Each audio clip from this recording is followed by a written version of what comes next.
Hey, my name's John. I just finished an amazing slice of pizza from this pizzeria down the street. You're probably here because you saw this video that me and my friend made.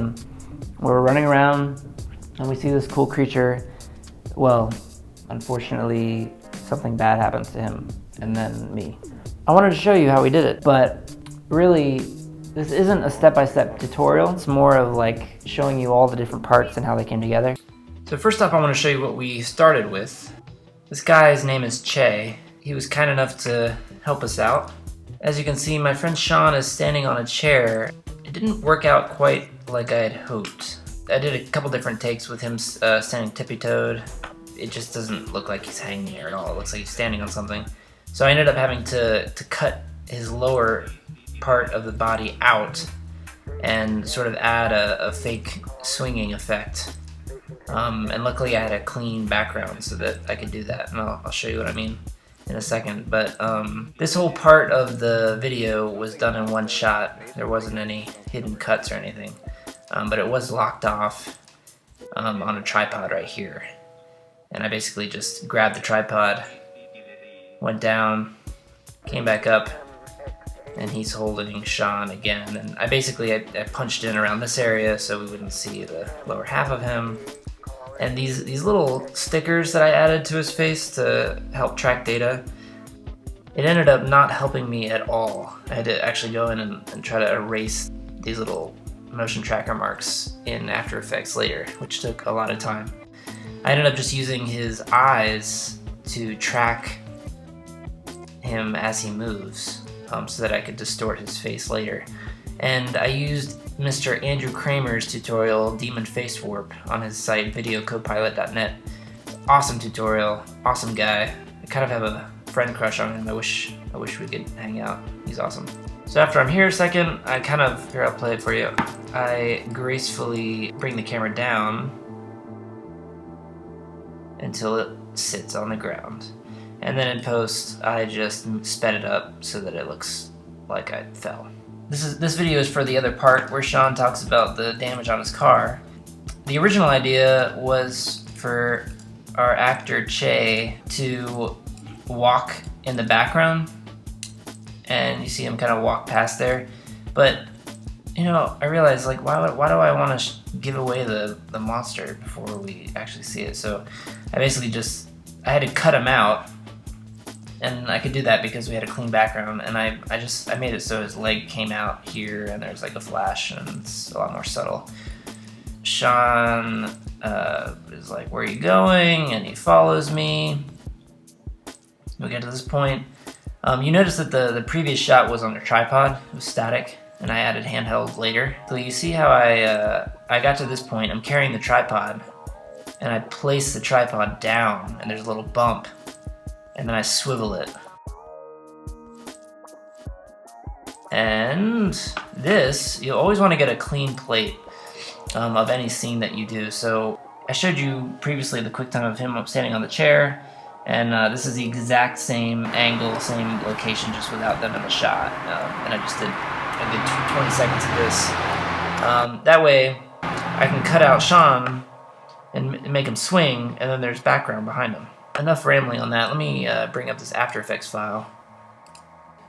It stinks. As soon as I finished this project, I opened it up and I used this plugin called BCC Light Wrap, and it really helped make it look a little more like it's actually there. But my trial ran out, and so now it gives me this thing at the bottom. So I'm really bummed because you see how it kind of adds a camo light wrap around the edges, makes it look cooler. But for now, you just sort of see what it is originally. And let me bring this down to half resolution. Basically, every element of this is its own layer. So this lower part of Sean is separate, and I added a swinging effect. I added a shadow down here, a shadow under Che here. With the legs, I basically made them in Photoshop. I made like the thigh in Photoshop and then the longer shin part, and then I'll open this up here. I manually animated it And I kind of used Che's movements because if you saw in the reference video, he has to keep moving his legs to be able to keep standing up. So I sort of used his movements as a guide to animate these legs. And it wasn't actually as hard as you might think. I basically just went on to Google Images and just found a bunch of skin textures and kind of built each leg in Photoshop and then brought it in as layers. Here you can see what it was before and after I cut it out. And you'll notice the edge of where the clean plate starts, and it's not perfect. And when everything's moving in handheld, it's harder to tell the imperfections, but then I added this kind of stuff to his face. You see this red square? That basically follows his face as he moves, so all this stuff that I put there just follows it. So I'm going to show you the close-up now when we see his face. This was one of those things that I didn't really know what he was going to look like, and then I just sort of played with it. I tracked his eyes, the motion of his eyes as he moved, and then I added this plugin called Liquify, again from Andrew Kramer's Demon Warp tutorial on videocopilot.net. Great tutorial. You can use it for lots of things. I did things like added face texture. I found some images, some really gross images, plantar warts and fungal rashes, and really yummy stuff.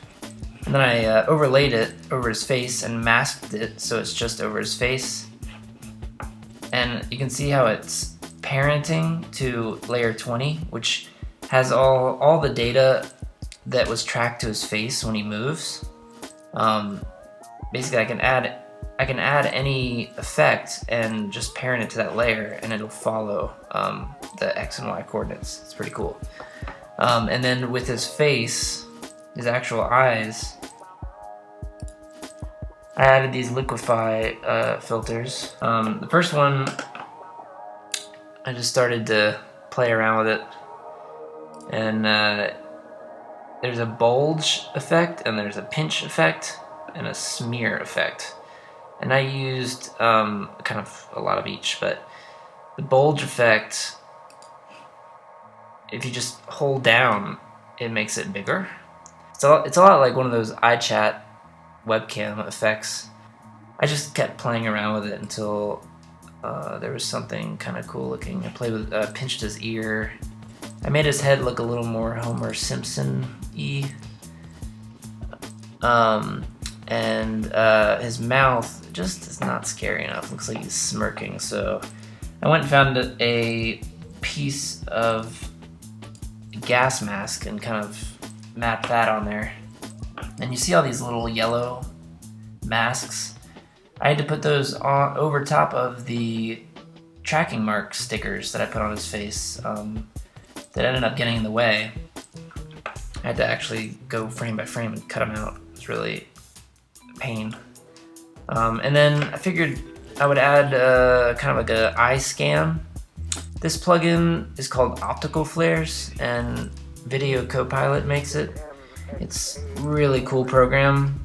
You can add flares and kind of edit them to look however you want. You can see I did one for the right eye and one for the left eye. The way the program works, you can modify any part of the flare, and you can also change the lens object to be different looking kinds of things. And there's some really cool looking ones in here. I highly recommend it. To make it look like the laser hits his face, I color corrected this red and just masked off just so it's just over his part of the face. And I also added a flicker effect to the laser so it sort of looks like it's coming out of his eye. I didn't really know how to end the video, so I made it look like another one of these guys like teleported in and grabbed me. His hand kind of zips into frame and grabs me, and then I quickly fall over. And you can't really tell, but if you go frame by frame, I added a piece of me. I kind of cut me out and placed me in there, and a piece of him. So it looks like he's lifting me up. And then I hit the ground, and then that glass shatter is fake, of course. I just found a image of cracked glass and animated it across the screen. And I used key light, which is what you would use for green screen shots. And I, because the background was a lighter color, I just chose the color as gray, and it sort of left the darker areas. I masked off the area and had the mask animate in, so it looks like it's shattering across the lens. And all these things, I'm not saying that everything looks perfect, but I had a lot of fun putting it together, and sort of got to a point where I didn't want to work on it anymore, so I was done. So I hope you guys like it. Thanks for watching. If you have any specific questions whatsoever, leave a comment and I will try to answer it. If you haven't subscribed yet, subscribe. Keep a lookout for more videos coming to this channel and youtube.com/picturehop.